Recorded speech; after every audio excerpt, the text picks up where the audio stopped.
सोई कहंत सोई होई गए, तै निकर न बाहिर आओ।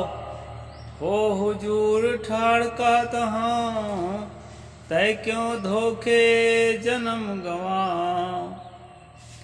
नमस्कार दोस्तों, मैं विनाश दास रेशनल कबीर यूट्यूब चैनल में आप सबका हार्दिक स्वागत करता हूँ। साथियों, चैनल को सब्सक्राइब ना किए हो तो सब्सक्राइब जरूर करें, शेयर करें, अपने साथियों तक पहुंचाएं, बेल आइकन को प्रेस करें, लाइक और कमेंट जरूर करें। दोस्तों, आज का प्रसंग एक मनोवैज्ञानिक प्रसंग है। शीर्षक है कि मनुष्य मानसिक रूप से गुलाम कैसे होता है। एक व्यक्ति जिसको शूद्र कह दिया गया, तो दिल से वो कैसे स्वीकार कर लेता है कि मैं शूद्र हूँ, दीनहीन हूँ, गरीब हूँ, लाचार हूँ और मैं इसी के लिए पैदा हुआ हूँ।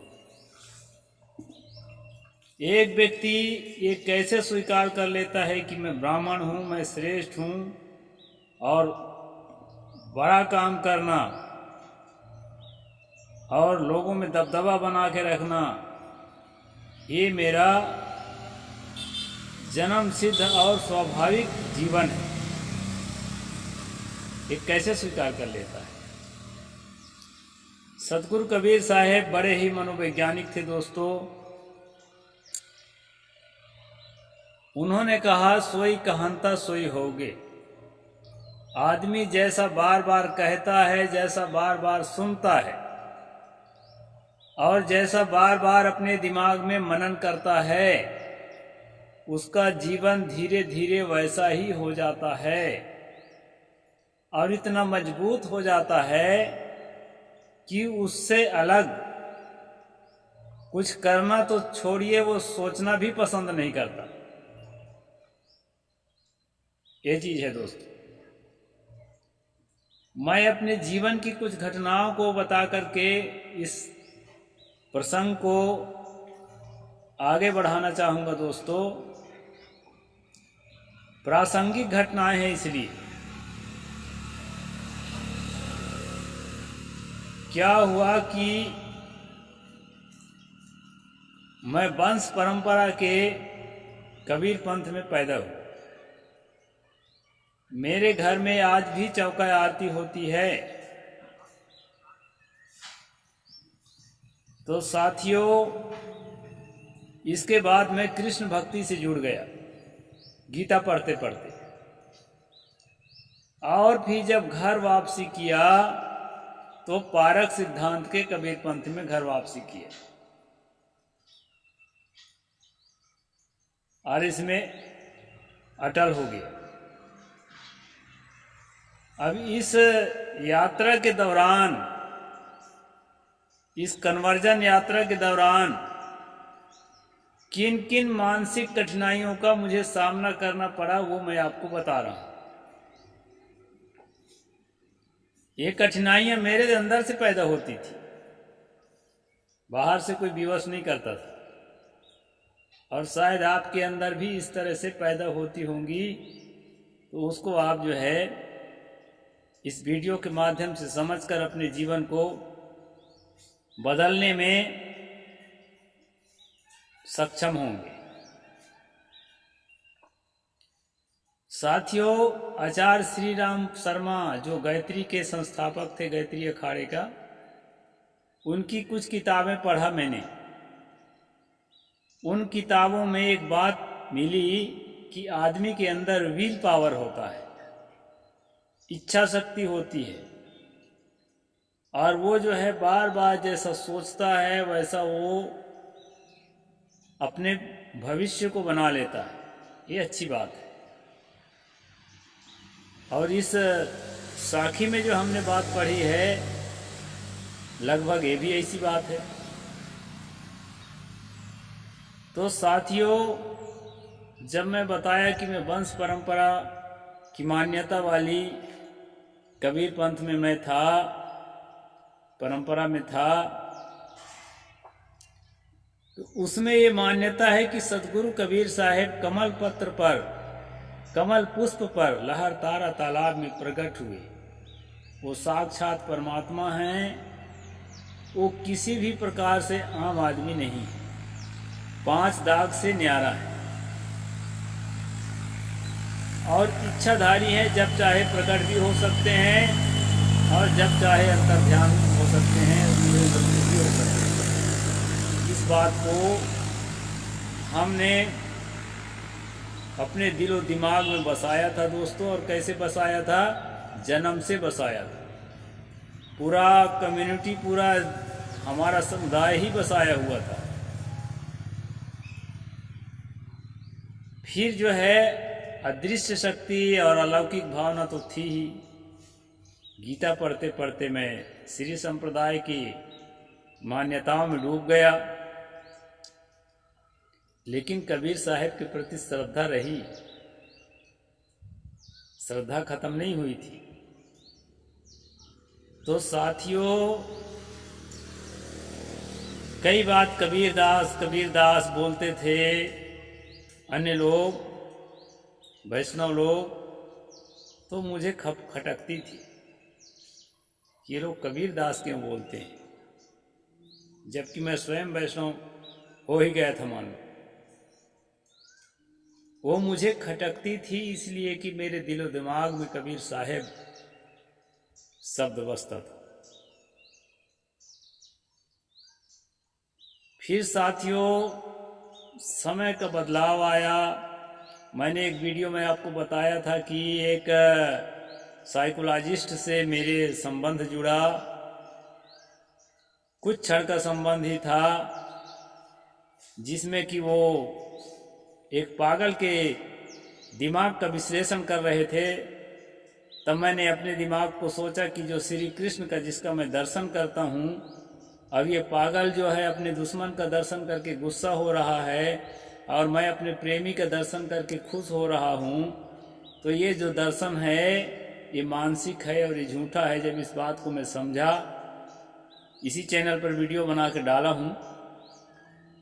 तो दोस्तों, मैं वैष्णवगिरी को त्याग दिया और फिर जब पारक सिद्धांत का संपर्क हुआ, भीतर से तो कुछ न कुछ पारखी में हो ही गया था, तो पूरी तरह से पारक सिद्धांत में मैं समर्पित हुआ। अब पारक सिद्धांत में आने के बाद क्या हुआ वो बता रहा हूं। साथियों, आदमी से बढ़कर के कुछ भी नहीं होता है। इस बात पर तो मैं विश्वास करने लगा कि देवी देवता ईश्वर परमात्मा ये सब मनुष्य के जो है मन की उपज है। लेकिन कबीर साहब का कमल पत्र पर आना, कमल पुष्प पर आना, इस पर मेरा विश्वास था। और वो विश्वास क्यों था दोस्तों? क्योंकि मैंने आचार्य श्री राम शर्मा की किताब में जो विल पावर पढ़ा था कि आदमी बार बार अगर ऐसा करता रहे, मन में सोचता रहे, अपने दृढ़ करता रहे अपने आप को, तो किसी भी असंभव कार्य को कर सकता है। तो ठीक है, कोई बात नहीं, ईश्वर नहीं है कबीर साहब, एक जीव ही हैं, तो कम से कम वो इच्छा अनुसार तो अपना शरीर धारण कर ही सकते हैं और कमल पुष्प पर आ सकते हैं। लंबे समय की जो है दृढ़ भावना के द्वारा ऐसा उनके लिए संभव है। एक कदम नीचे, एक सीढ़ी नीचे उतरा, यानी उनको ईश्वर बनाना छोड़ करके एक इच्छाधारी जीव, यानी अपने इच्छा को जैसा चाहे वैसा कर सके, इस स्टेज पर लाकर मैं खड़ा किया। और इस पर मैंने कुछ थीसिस भी लिखे थे, हालांकि आज वो उपलब्ध नहीं है, और इसको मैं सही साबित करने के लिए उस पर एक वैज्ञानिकीकरण करने का प्रयास किया था। साथियों, मैं अपनी प्रशंसा करने के लिए बात नहीं बता रहा हूं, ये बात मैं अपनी कमियां गिनाने के लिए बता रहा हूं। तो ये जो है होता है मन, जिसमें दृढ़ भावना हो चुकी रहती है, जैसा विचार हमारा मजबूत हो चुका रहता है, उस मजबूत विचार से सडनली हम बाहर नहीं हो सकते। ये बहुत कठिन काम होता है। जो आदमी ये ठान रखा है कि चमार के हाथ का पानी नहीं पीना है मुझे, मेहतर के हाथ के पानी नहीं पीना है मुझे, ठान रखा है, बचपन से उसके दिलो दिमाग में बन गया है, यदि वो रेशनलिस्ट बनता है या कुछ तर्कशीलता आती है, इसके बाद भी वो पानी पीने जाएगा दोस्तों, तो पानी के घूंट उसके अंदर नहीं जाते। और ऐसा मैंने आजमाइश किया है अपने जीवन में। एक अच्छा खासा पढ़ा लिखा बैंक मैनेजर, साफ शुद्ध चमार जाति का, उसके घर में पहले पहल पानी पीने गया था अपने को आजमाने के लिए दोस्तों। तो ऐसा मेरे जीवन में हुआ था।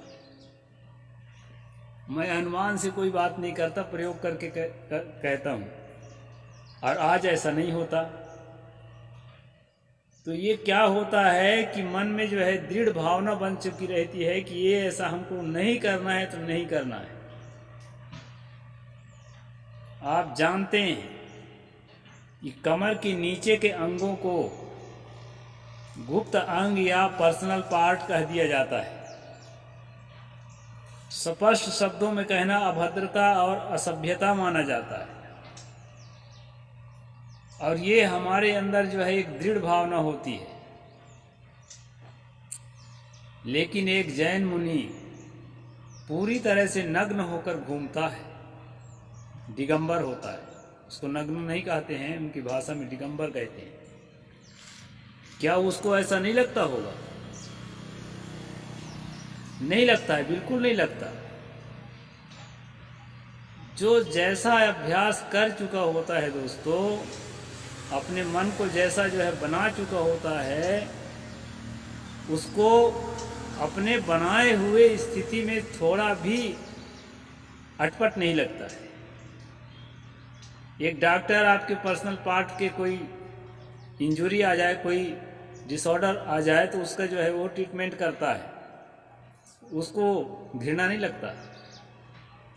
हालांकि हाथ में वो सेफ्टी के लिए ग्लव्स लगाता है, लेकिन उसको घृणा नहीं लगती है। और आपको घृणा लगेगी, क्योंकि वो जो है आपको अपने मन में ये बात बहुत गहराई से बनी हुई है कि ये गंदी जगह है, इसको नहीं छूना चाहिए, नहीं देखना चाहिए, ढक के रखना चाहिए। होमो सेपियंस में हमारे पूर्वजों में यह बात नहीं थी, क्योंकि वो नग्न घूमते थे। तो साथियों, मैं माइंडसेट के बारे में आपको बताना चाहता हूँ। महिलाओं को एक कहा जाता है कि इनके दिल बहुत कोमल होता है, इनकी भावनाएं बहुत, कहना चाहिए कि बहुत वीक होती है, जल्दी से हर्ट हो जाती है, जल्दी से पिघल जाती है। दोस्तों, ये 100% झूठ है, लेकिन सच है। सच इसलिए है कि ऐसा होते आप देख रहे हैं महिलाओं को। लेकिन उन्हीं महिलाओं में से जिन लोगों ने अभ्यास किया कि मैं किसी से कम नहीं, किसी पुरुष से कम नहीं, किसी काम में कम नहीं, वो अपने माता पिता या किसी परिजन के अंतिम यात्रा में कंधे लगाते हुए देख सकते हैं आप, शव यात्रा। जबकि महिलाओं को शमशान जाते हुए आम तौर पर देखने को नहीं मिलता है, और बिना रोते हुए सहज भाव से जाते हुए भी आप देख सकते हैं। साथियों, ये होता है अभ्यास, मन का अभ्यास। सदगुरु कबीर साहब ने इसी को कहा, सोई कहनता सोई हो गए। एक जैन मुनि अपने मन को ठान लिया है कि मुझे नग्न रहना अच्छा है, यही मेरी तपस्या है, उसको कभी भी अटपट नहीं लगता। एक व्यक्ति जो है कपड़ा पहनता है, हम कपड़ा पहने हुए हैं, हम ठान रखे हैं कि हमको वैसा ही रहना है, इसके विपरीत रहना बिल्कुल भी ठीक नहीं है। हम इसके विपरीत नहीं रह सकते दोस्तों। ये सब मन का खेल है। गहराई से ठान लेने के बाद, मैं बताया था कि कबीर साहब पर मैं वैज्ञानिकीकरण करता था, लेकिन आज इस बात पर अटल विश्वास करता हूं कि कबीर साहब हमारी तरह एक मनुष्य थे, पूरी तरह से हमारी तरह। हमसे ऊंचे क्यों हुए? उनका ज्ञान, उनका तपोबल, उनकी गहरी समझ और उनके उत्तम कार्य, इसके कारण वो हमसे श्रेष्ठ है। बायोलॉजिकली श्रेष्ठ नहीं है। बायोलॉजिकली तो जैसे वो है वैसे हम हैं, कोई अंतर नहीं। मूलतः हर आदमी केवल आदमी होता है। जो मुसलमानों के प्रति, ईसाइयों के प्रति हम लोग घृणा करते हैं ना, पाठ पढ़ पढ़ के घृणा करते हैं। हमें ऐसा लगता ही नहीं है कि ये हमारे अपने हैं, और उन्हें भी नहीं लगता, क्योंकि एक कम्युनल माइंडसेट होता है। पूरे कम्युनिटी में एक समान माइंडसेट होता है। वो ठान रखे हैं कि हम इस्लाम को मानने वाले हैं, हमारा जो है ऐसा क्रियाक्रम है, ऐसा कर्मकांड है, ऐसी मान्यता है, ऐसा जीवन हमको जीना चाहिए। इसलिए साथियों, मेरा ये चैनल मनुष्य को शुद्ध मनुष्य के रूप में देखता है। केवल मनुष्य। सबसे पहले खुद को देखता हूँ कि मैं एक इंसान हूँ, और इंसान से बढ़ चढ़ कर के कुछ होता भी नहीं है। कोई अदृश्य शक्ति नहीं, कोई दिव्य शक्ति नहीं, कोई आकाश पाताल में देवी देवता ईश्वर परमात्मा नहीं। ये सब के सब हमारी मूर्खता के परिणाम है। मूर्खता का मतलब होता है किसी बात को ठीक से न समझ पाने का परिणाम है। किसी बात को हम ठीक से नहीं समझ पाते, इसलिए सारे धर्म जो है एग्जिस्ट करते हैं, जितने धर्म अभी दिखाई पड़ रहे हैं। किसी बात को हम ठीक से नहीं समझ पाते, इसलिए सारे जाति और वर्ण एग्जिस्ट कर रहे हैं। अगर ठीक से समझ पाए तो हम सब लोग मनुष्य हैं मूलतः, और अंततः मिट्टी के पुतले हैं। और हमारे भीतर चेतना है। ये चेतना को हम जितनी विकसित करेंगे, माइंडसेट के द्वारा ठानते ठानते, मानते मानते, अच्छी बात को मानते मानते, जो सबके लिए हितकारी हो, सबके लिए उपकारी हो, ऐसी बातों को मानते मानते हम जितना अपने आप को मजबूत करेंगे दोस्तों, हम कबीर के नज़दीक पहुंच जाएंगे, तथागत बुद्ध के नज़दीक पहुंच जाएंगे, या वैसा ही हो जाएंगे। इसलिए तथागत ने कहा था, अत दीपो भव, अपना प्रकाशक स्वयं बनो। सदगुरु कबीर साहब ने कहा, हो हुजूर ठाड़ कहा था। दूसरे लाइन में, सोई कहनता सोई हो गए ते निकल न बाहर आओ। ये माइंडसेट से बाहर निकलो, मानसिकताओं के जो दृढ़ अध्यास बना रखे हो, दृढ़ अध्यास बना रखे हो, अपने आप को जैसा बना रखे हो, उससे बाहर आओ। सदगुरु कबीर साहब का कहना है। और बाहर आकर क्या करना है? हो हुजूर, अपने स्वामित्व को पहचानो। तुम स्वामी हो, मालिक हो। किसी ईश्वर से, किसी अल्लाह ताला से, किसी परमात्मा से, किसी परमेश्वर यहोवा से एक इंच भी कम नहीं हो, क्योंकि यदि इस तरह कोई था तो तुम्हारी तरह आदमी था। अल्लाह राम जियो तेरी नाई, जिन पर मेहर हो तुम साईं। ये अल्लाह जिसको कहते हो, राम भगवान जिसको कहते हो, ये तुम्हारी ही तरह जीव थे, मनुष्य जीव। क्योंकि मनुष्य जीव यदि थे तो, और कोरा कल्पना है तो भी जो है तुम्हारी तरह मनुष्य से बढ़ करके और कुछ भी नहीं होता है। सदगुरु ने कहा तुम स्वामी हो, हुजूर हो, अपने आप को समझो, अपनी महत्ता को समझो, अपनी सत्ता को समझो। सत्ता महत्ता तुम्हारी श्रेष्ठता का परिचायक है। सदगुरु ने कहा विचारशील बनो, विवेकशील बनो और इस मानसिक कुंठा से, इस मानसिक बंधन से अपने आप को अलग करो। न तुम शूद्र हो, न तुम ब्राह्मण हो, न तुम मुसलमान हो, न तुम हिंदू हो। और मूलतः यदि और गहराई में जाकर देखोगे तो न तुम स्त्री हो, न तुम पुरुष हो। स्त्रियों के लिए जो मानक बनाए गए हैं उस मानक से वो बाहर निकल सकती हैं, पक्का निकल सकती हैं। शूद्रों के लिए जो मानक बनाए गए हैं, ब्राह्मणों के लिए जो मानक बनाए गए हैं, उस मानक से वो निकल सकते हैं और अच्छी तरह निकल करके शुद्ध बुद्ध इंसान बन सकते हैं। और शुद्ध बुद्ध इंसान बनने के बाद अपनी सहज चेतना को समझ करके, अपनी सहज अवस्था को समझ करके, अपनी निर्वाण अवस्था को समझ करके वो मुक्त स्वरूप को, सब कुंठाओं से मुक्त, सब दुखों से मुक्त, जहाँ पर दुख नाम, लेस मात्र का दुख नाम की कोई चीज़ नहीं है, उस अवस्था को इसी जीवन में वो प्राप्त कर सकते हैं। यह बिल्कुल भी असंभव नहीं है। इसको असंभव बनाने वाली जो कोई चीज़ है तो है हमारा माइंड सेट।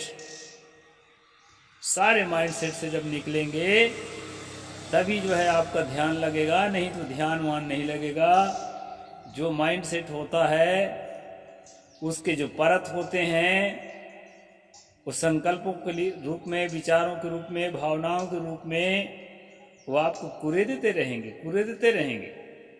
आप कभी भी उस अवस्था तक नहीं पहुंच सकते जिस अवस्था की आप कल्पना कर रहे हैं या किताब में पढ़ रहे हैं। तो साथियों, सारे अंधविश्वासों को, सारे माइंडसेट को दरकिनार करके सदगुरु कहते हैं सोई कहता सोई हो गए, निकल न बाहर आओ, हो हुजूर ठाड़ कहा था अब तक क्यों धोखे जन्म गंवाओ। अपने जीवन को धोखे में मत डालिए। आप बिल्कुल भी हिंदू मुसलमान या बिल्कुल भी स्त्री पुरुष या बिल्कुल भी ब्राह्मण शूद्र जैसा कुछ भी नहीं है। आप जो है बाहर से एक शुद्ध इंसान हैं और भीतर से एक सहज चेतना है। इस बात को अगर समझ गए तो पारक सिद्धांत को समझना बिल्कुल भी कठिन नहीं है। मैं आज इतना ही कहूँगा। साहिब बंदगी, जय जोहार, जय भीम, नमो बुद्धाय, जय भारत।